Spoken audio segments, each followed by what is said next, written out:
Have you ever planned to run away and felt completely ready? We did. At least, we thought we did. Nothing bad had happened. No shouting. No punishment. The day was quiet, and quiet days can be dangerous. They give you time to think, and thinking can turn boredom into courage. Running away sounded serious. It sounded like something important people did. We wanted to feel important. We sat on the floor and talked softly. Not because we were afraid, because whispering made it feel real. Should we do it today? Yeah. Okay. That was all it took. Once we said yes, stopping felt wrong. Like going back would mean admitting something. We found a bag and opened it. The empty space looked ready for adventure. Snacks went in first. Always snacks.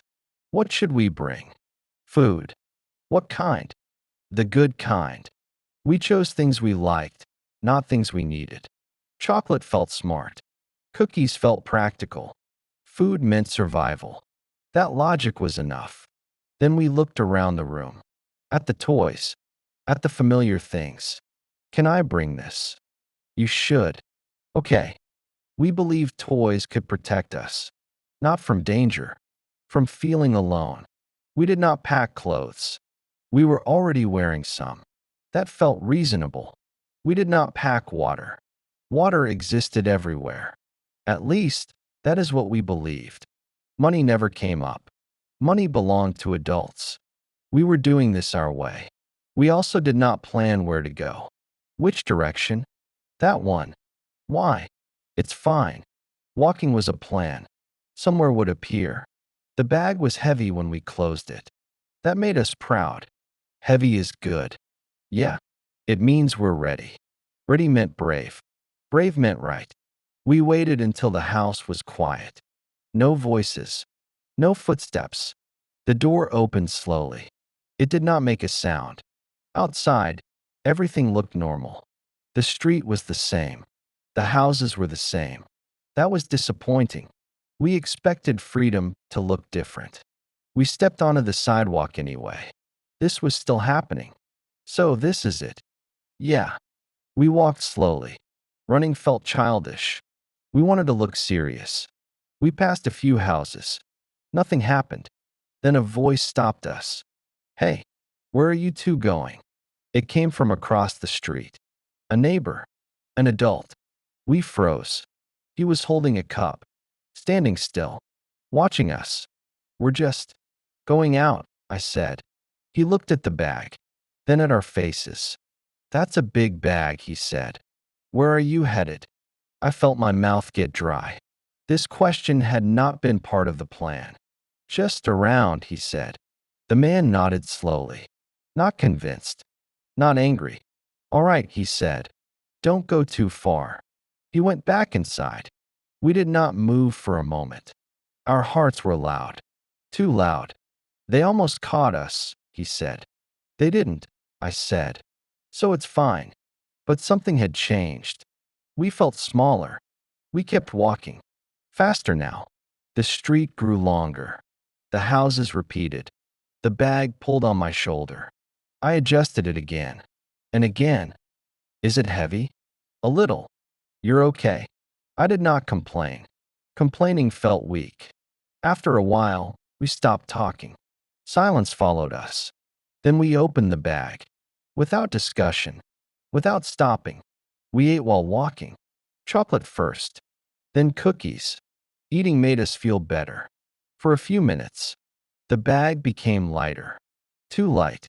I noticed it before I said anything. That worried me. How much food do we have left? I asked. He looked inside. Paused. Not that much.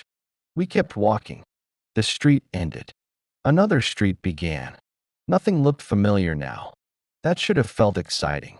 It didn't. For the first time, we thought about time. About later. About night. We did not say those words out loud. But we both knew. We had left with confidence. With snacks. With toys. And suddenly, those things did not feel like enough. We kept walking because we believed walking meant progress. Standing still felt like failing. So we moved. even when moving made no sense. The streets started to look cleaner, wider, more adult. No chalk on the ground. No bikes on the lawn. This area looks rich, he said. That's good, I said. Rich areas are safe. We had no idea why we thought that. But we both agreed. We checked the bag again. Not because we were hungry, because checking felt responsible. Inside were toys. Still toys. We brought the important stuff, he said. Yeah, I said. We planned. Planned was a strong word for two kids with cookies and plastic. We passed a small store. Lights on. People inside. I slowed down. We could buy water, I said. With what? He asked. I looked at the bag. Then at him. We don't need water, I said. There might be a fountain. We both nodded. That solved it. The bag got lighter as we walked. That should have worried us. Instead, we felt proud. See, he said. We packed just enough. We reached a corner. For choices. He pointed immediately. This way, he said. Why? I asked. Because we didn't come from there. That logic felt solid at the time. It shouldn't have. Cars passed us now. Slower than before. One stopped. A woman leaned out of the window. Are you boys lost? She asked. No, we said together. She looked at the bag. Where are you going? She asked. I answered first. We're just out. She smiled. The kind adults use when they don't believe you. All right, she said. Don't go too far. Again, don't go too far. She drove away.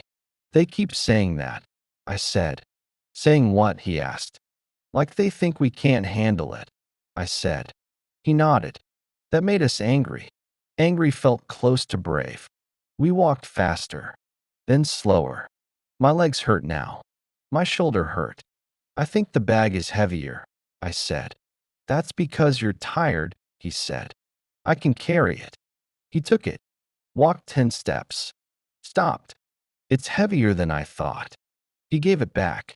We sat on the curb. The bag lay between us like proof. We opened it again.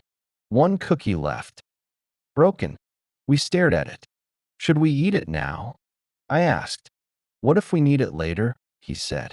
For what? I asked. He thought for a long time. I don't know, he said. That was when it started to feel wrong. Not scary, just wrong. I thought running away would feel bigger, he said. Yeah, I said. Like a movie. This felt like waiting for something that wasn't coming. A man walked by with a dog.